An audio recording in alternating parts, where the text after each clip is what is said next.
pernah berdoa salat sunat kemudian berdoa kepada Allah Subhanahu Wa Taala akan 3 permintaan. Yang pertama, Rasulullah SAW meminta agar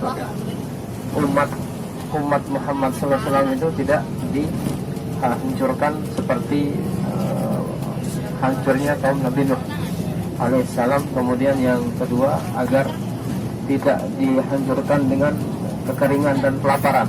Kemudian yang ketiga, agar tidak dibeda-bedakan dengan satu yang lain. Namun doa yang ketiga ini belum dikabulkan oleh Allah Subhanahu Wa Taala. Jadi kalau bahasanya di dalam Al-Quran, kalau Allah itu berkehendak, la ja'alnakum ummatan wahidah. Jadi kalau seandainya Allah itu berkehendak, bisa saja Allah menjadikan seluruh manusia ini menjadi satu keyakinan, umat yang satu. Sebelah kiri adalah sebelah kanan ya, sebelah kanan adalah baqi. Insyaallah nanti sore atau setelah maghrib mungkin kita akan keliling sekali lagi. Ya, albeknya jauh Pak. Oh, ya. Kalau mau pesan albek lebih baik banyak. Siapa bapak-bapak satu-satu. Kalau mau pesan albek.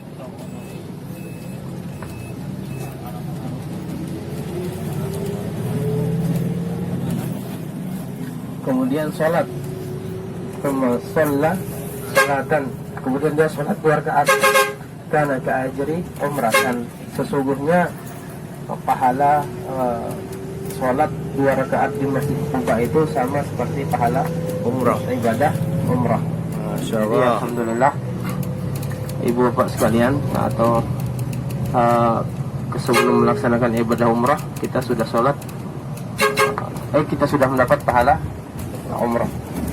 Namun di tempat lain pun ada, di Indonesia ada. Salah satunya, kalau di dalam riwayat yang lain itu dijelaskan, barang siapa yang sholat subuh berjamaah, kemudian dia tetap menunggu sampai matahari terbit, kemudian jarak mungkin sekitar 12 menit setelah setelah matahari terbit, agak tinggi sedikit, kemudian dia sholat 2 rakaat. Disebutkan oleh Rasul di sana, di dalam riwayatnya oleh Rasulullah SAW, pahalanya seperti pahala haji, itu sempurna. Sampai disebutkan 3 kali oleh Rasulullah SAW, sempurna. Kemudian di dalam riwayat yang lain ada juga, barang siapa, kalau ada masih misalkan orang tua kita, barang siapa yang memandang orang tuanya dengan bahagia, dengan senang, maka insya Allah pahalanya juga sama seperti pahala haji dan umrah, insya Allah. 1 kali. Jadi kalau di Masjid Nabawi pahalanya 1000 kali 1 qirat berapa? Kalau misalkan di Masjidil Haram 100.000 kali 1 qirat. Kalau ikut salat jenazah. Kalau salat biasa sama pahalanya 100.000, tapi bandingannya 1. Kalau salat jenazah kan 1 qirat, timbangannya seluas Gunung Uhud 7 km. Jadi yang disampaikan Rasulullah SAW, salah satu gunung yang ada di surga, insya Allah. Mudah-mudahan kita nanti ketemu di surga bersama Uhud. Amin. Ini adalah salah satu gunung yang disampaikan oleh Rasulullah SAW. Innahu yuhibbuna wa nahnu nuhibbuh. Ini gunung ini adalah gunung yang mencintai kita, dan kita pun mencintai dia. Kenapa dinamakan Uhud? Karena dia terdiri dari sambungan-sambungan banyak gunung, banyak bukit maksudnya. Jadi secara umum di sini walaupun bukit kecil disebut dengan jabal.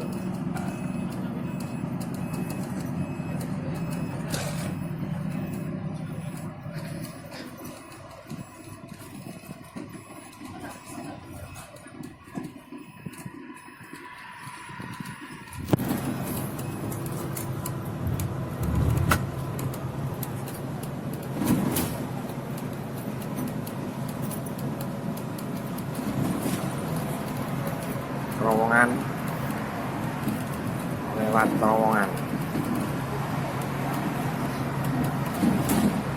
Jadi kalau misalkan apa namanya,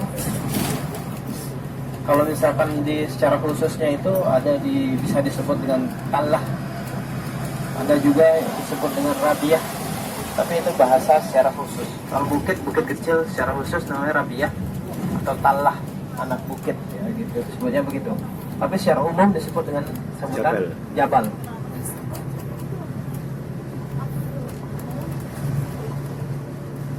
Jaba sebenarnya, Jaba. Kenapa? Karena ada alif lam di sana. Jabal Uhud, ya, Jabal Uhud.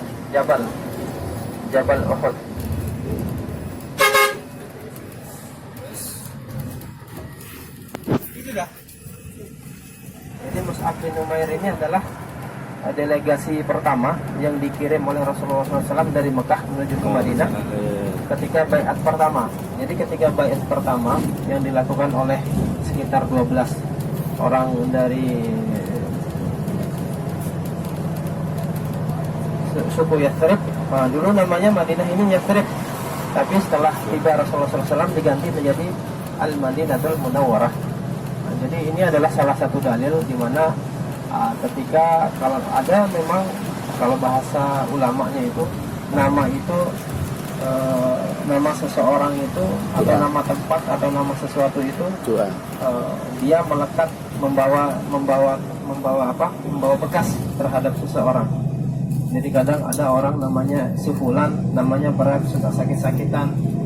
Ada kadang dengan nama itu mungkin rezekinya berkurang. Jadi kadang kalau salah kasih nama juga bisa berpengaruh terhadap seseorang. Kadang keberatan. Kalau ringan, alhamdulillah. Kalau membawa keberuntungan pun alhamdulillah. Asal jangan yang membawa sesuatu yang buruk. Jadi dulu namanya Yathrib. Jadi di Yathrib ini banyak terjadi bencana, banyak terjadi wabah penyakit, banyak terjadi peperangan, banyak terjadi perampokan. Pokoknya banyak bencana di sini. Namun ketika datanglah Rasulullah SAW, kemudian diganti menjadi nama Al-Madinah, Al-Madinatul Munawwarah. Al-Madinah itu artinya kota, Al-Munawwarah itu artinya yang bercahaya. Bercahaya dengan sebab adanya doa Rasulullah SAW sehingga menjadi tanah suci. Kedua, umat Islam setelah yang pertama Al-Haram di Mekah, kemudian yang ketiga Al-Qudus di Yerusalem.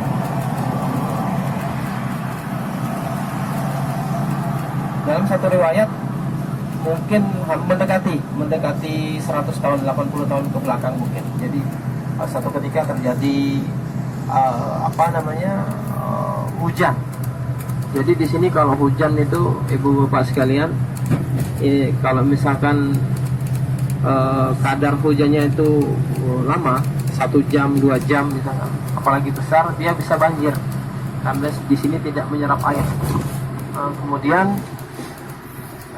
di Uhud juga terjadi banjir sehingga tanah kuburan syuhada itu terbawa arus sehingga nampaklah mayat-mayat syuhada itu ketika sudah kering mereka sudah nampak mayatnya. Jadi yang pernah saya lihat di koran mungkin ada sekitar 4 bulan yang lalu kalau tidak salah. Jadi di koran itu salah satu saksinya menyebutkan bahwa di sana itu ketika itu terjadi katanya darah syuhada Uhud itu masih segar, masih ada. Jadi tidak berhenti mengalir. Wallahu a'lam. Itulah yang disebutkan oleh Rasulullah SAW. La tahsabanna alladziina qutilu fi sabilillah bal ahya'un 'inda rabbihim yurzaqun. Jadi ayat ini turun ada salah satu orang tua namanya Abdullah. Jadi Abdullah ini berkata kepada anaknya Umair, ya wahai anakku, katanya, sepertinya hari ini saya merasa bahwa saya adalah orang pertama yang akan mati syahid, katanya. Setelah peperangan terjadi, benar bahwa dia adalah orang yang mati syahid pertama kali. Kemudian di dalam hadisnya dijelaskan oleh Rasulullah SAW Abdullah ini langsung bertemu dengan Allah Subhanahu wa taala tanpa hijab, kemudian diberikan permintaan oleh Allah Subhanahu wa taala. Ketika bertemu ditanya, kamu mau apa? Katanya, ya Allah, kalaulah bisa, katanya, saya ingin hidup sekali lagi agar bisa mati syahid untuk kedua kalinya. Namun ketetapan Allah bahwa seseorang yang sudah meninggal dunia itu tidak bisa dihidupkan lagi setelah Rasulullah SAW, kecuali pada zaman lampau, seperti mukjizatnya Nabi Isa alaihissalam yang bisa menghidupkan mayat. Setelah itu, setelah Rasulullah SAW tidak dibolehkan.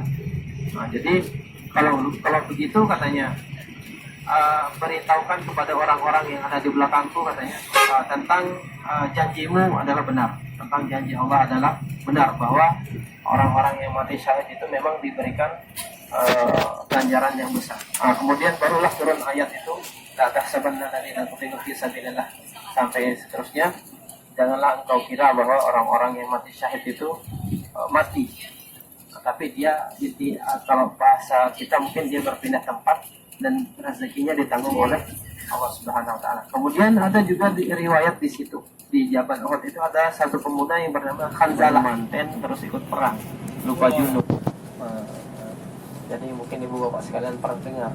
Jadi Khanzalah ini adalah salah satu kebanggaan daripada suku Aus di Madinatul Munawwarah ini. Tapi bapaknya masih kafir, tapi dia masuk Islam. Jadi Khanzalah ini ketika menikah, jadi malam pertama manten, paginya genderang perang, ikut perang, lupa junub, langsung tewas di tempat. Masya Allah. Jadi ketika ketika dicari oleh Rasulullah SAW sudah basah. Di dalam riwayatnya ketika Rasulullah SAW melihat ke atas langsung menunduk, ke atas senyum, kemudian menunduk lagi. Kemudian ditanya oleh sahabat, ya Rasulullah, kenapa tadi engkau tersenyum, kemudian engkau menunduk langsung?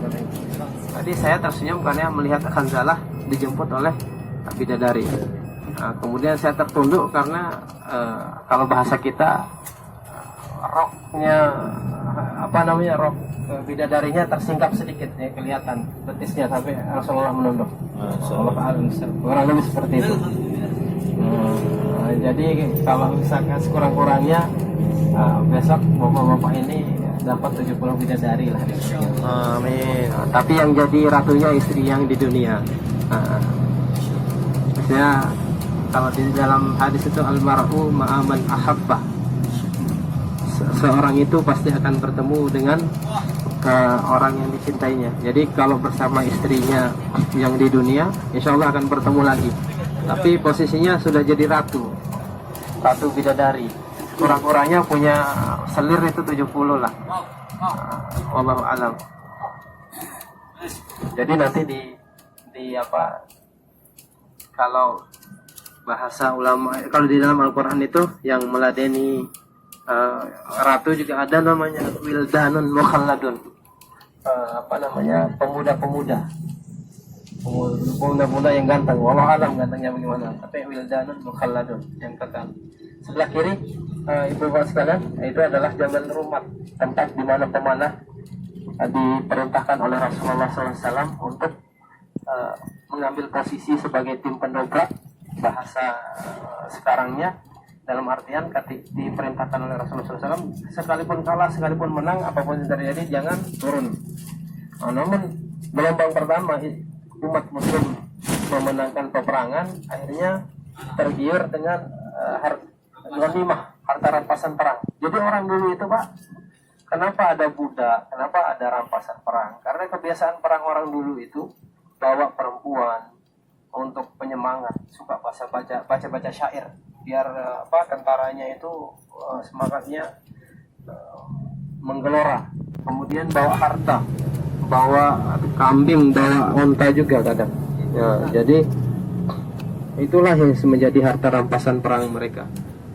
Ketika turun, Khalid bin Walid pada masa itu yang masih belum masuk Islam, akhirnya melihat kondisi itu, kemudian muter balik, akhirnya di ronde kedua Islam kalah. Kemudian di sanalah Wahsy, bodak daripada Hindun, membunuh Rasulullah SAW, membunuh Sayyidina Hamzah yang dilempar dengan tombak. Jadi Wahsy ini adalah seorang budak yang dijanjikan merdeka oleh Hindun jika bisa membunuh Sayyidina Hamzah. Ketika sudah berhasil membunuh, kemudian dibebaskan. Namun Wahsy ini akhirnya masuk Islam juga. Dan karena rasa menyesalnya, dia pula yang membunuh Musailamah Al-Kadzdzab. Jadi pada zamannya Sayyidina Abu Bakar radhiyallahu anhu, ada seorang laki-laki bernama Musailamah Al-Kadzdzab yang mengaku menjadi nabi. Kemudian ketika diperintahkan oleh Sayyidina Abu Bakar untuk melaksanakan perang, kemudian berperanglah sampai dia maju ke depan, baris depan untuk membunuh Musailamah Al-Kadzdzab. Ya Rasulullah, ya aman Nabi, Sayyidina Hamzah, jazakallah ala khairika, assalamu alayka, ya Mus'ab bin Umair, jazakallah ala khairika, assalamu alaikum, ya syuhada Uhud,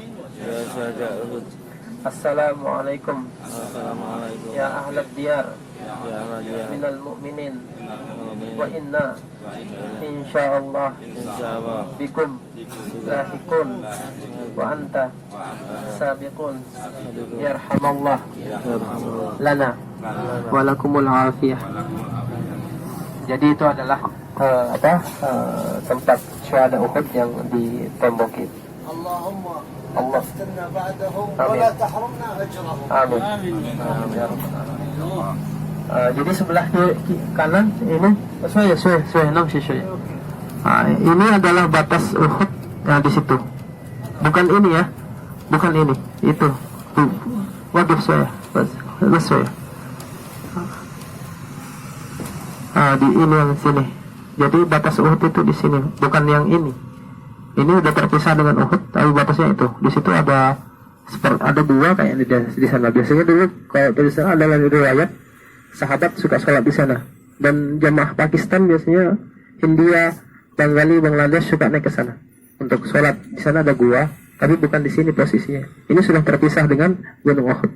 Ini juga terpisah yang belakang. Tapi mulainya dari situ, dari tengah sini. Oke. Langsung خلاص. Maksud baru Pak. Ya? Rame-rame tuh Pak. Mana? Yang naik pasar. Ada pasar di situ. أنا قبل معتمرين فرنسا صديقي في فرنسا شركة ويبعث معتمر فأجا واحد من المعتمرين أخذ حجرة هي صح شال حجرة من هنا وراح فرنسا وراح يصلوا هو أخذ ذكرى أيوه لا ما يصلي في الغار بس شال حجرة من هنا أخذها ذكرى إنه هذا من جبال الجنة في هنا الشق مطرح ما رجع الرسول صلى الله عليه وسلم بين الجبل هذا والجبل هذا محل ما وقفنا. المهم هذا الرجل أخذ الحجرة معاه لفرنسا في منام النهار يرى أن الحجرة يبكي شخص يعني. هم كلمنا شيخ هنا قال لابد أن يرجع الحجرة من فرنسا لأن لم تعد تسمع ذكر الله وعاد ما أحد الحمد فرسالة واحد حرامي هو يحمل إلى فرنسا بعدين يرجع من فرنسا إلى هنا الحجر ليش؟ لأنه في المنام كل نهار في المنام يراها تبكي يتكرر المنام 5-6 مرات فالشيخ قال لا لابد أن تعيدها إلى هنا. Jadi katanya dulu ada jamaah Perancis naik ke sana, katanya ambil batunya. Kemudian pas sampai Perancis dia mimpi sampai nangis. Kemudian saya bilang, ulamanya bilang kamu harus wajib balikin ke sana.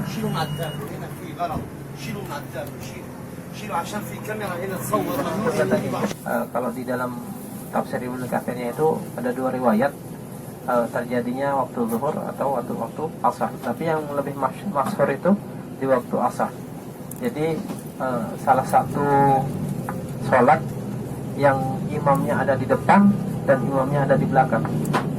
Jadi di sana itu para sahabat itu melakukan sesuatu itu sesuai dengan tindakan Rasulullah SAW. Jadi ketika rakaat kedua masih menghadap ke Baitul Maqdis, kemudian naik ke rakaat ketiga, barulah diperintahkan oleh Allah Subhanahu Wa Taala untuk membalikkan tubuhnya, wajahnya menuju ke Masjid Al-Haram di Makkah. Karena pada dasarnya kalau di dalam Quran juga, inna awwala baita wudi'a lin-nas bi Bakkah. Sesungguhnya rumah yang pertama kali dibangun itu adalah rumah yang ada di Makkah kan. Jadi kota Makkah itu punya banyak nama, sekitar 14 mungkin. Namanya Bakkah, Al-Haram, Makkah, Ummul Qura, Thayyib, Al-Aman, Al-Amin. Itu nama-nama daripada Al-Baldatul Thayyibah. Itu adalah nama-nama dari tanah suci Mekah. Kemudian kurang lebih Rasulullah SAW sholat menghadap ke Baitul Maqdis itu dalam riwayatnya ada yang menyatakan 16 bulan, ada yang menyatakan 17 bulan. Itu hikmahnya adalah karena orang-orang Nasrani dan orang-orang Yahudi itu bisa bahasanya kita itu padahal tahu sebenarnya bahwa sholat menghadap kiblat ke Masjidil Haram itu, Ka'bah itu adalah kiblat yang benar. Tapi untuk melembutkan hati mereka agar bisa menerima agar menerima Islam secara kafah setelah Nabi Isa alaihi salam itu, namun mereka tetap mengingkar. Ada sebagian yang percaya, ada sebagian, tapi lebih banyak yang ingkar. Akhirnya setelah nggak bisa ingkar dulu, qad nara taqalluba wajhaka fis sama, kata firman Allah Subhanahu wa taala, sesungguhnya aku dalam bahasanya di sana, Allah sendiri melihat bahwa para sahabat itu ketika sholat menghadap Baitul Maqdis suka menongak ke atas ketika sholat karena tidak ikhlas melakukan sholat menghadap ke Baitul Maqdis karena sebab diolok-olok oleh kaum Nasrani yang ada di tanah suci Madinah.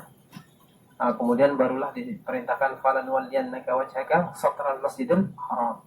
Kemudian diperintahkan untuk membalikkan tubuhnya seketika 180 derajat menghadap ke arah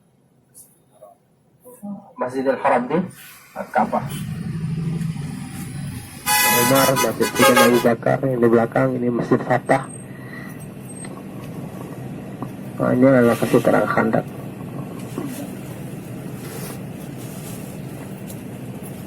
Tapi biar kadang orang suka sholat di satu tempat, nah, makanya digabung jadi satu, biar sholat di dalam satu gitu maksudnya.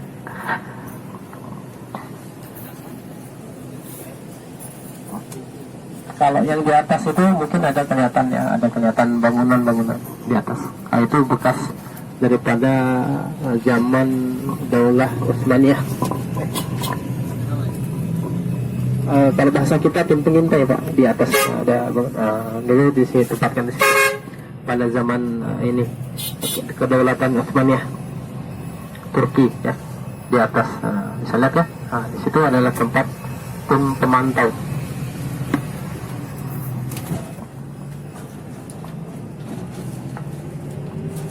Jadi ada beberapa peninggalan di sini zaman Utsmaniyah. Salah satunya adalah museum kereta. Jadi dulu ada, kalau ibu bapak mungkin lihat sejarah, mungkin di YouTube ada kali sejarah. Dulu ada kereta dari Turki menuju ke Madinah. Jadi ketika sudah peperangan dunia kedua, mungkin sudah hancur. Jadi di museum kereta itu, insya Allah besok kita melewati museum kereta. kita nanti akan lihat ada bekasnya aja, satu gerbong dari kayu.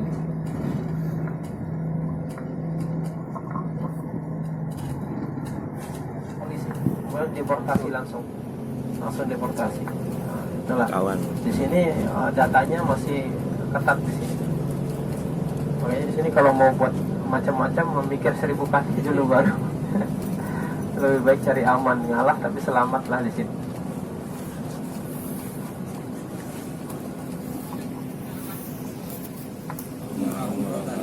Nawaitul umrata Nawaitul umrata wa ahramtu biha wa ahramtu biha lillahi ta'ala. lillahi ta'ala. Ulang lagi sekali ya. Labbaik Allahumma umratan Labbaik Allahumma umrata nawaitul umrata Nawaitul umrata wa ahramtu biha wa ahramtu biha lillahi ta'ala. lillahi ta'ala. Labbaik Allahumma labbaik Labbaik Allahumma labbaik labbaik la syarika laka labbaik Labbaik la syarika laka labbaik innal hamda innal hamda wan ni'mata wan ni'mata laka wal mulk laka wal mulk la syarika lak. la syarika lak. Labbaik Allahumma labbaik Labbaik Allahumma labbaik labbaik la syarika laka labbaik Labbaik la syarika laka labbaik innal hamda innal hamda wan ni'mata wan ni'mata laka wal mulk laka wal mulk la syarika lak. la syarika lak.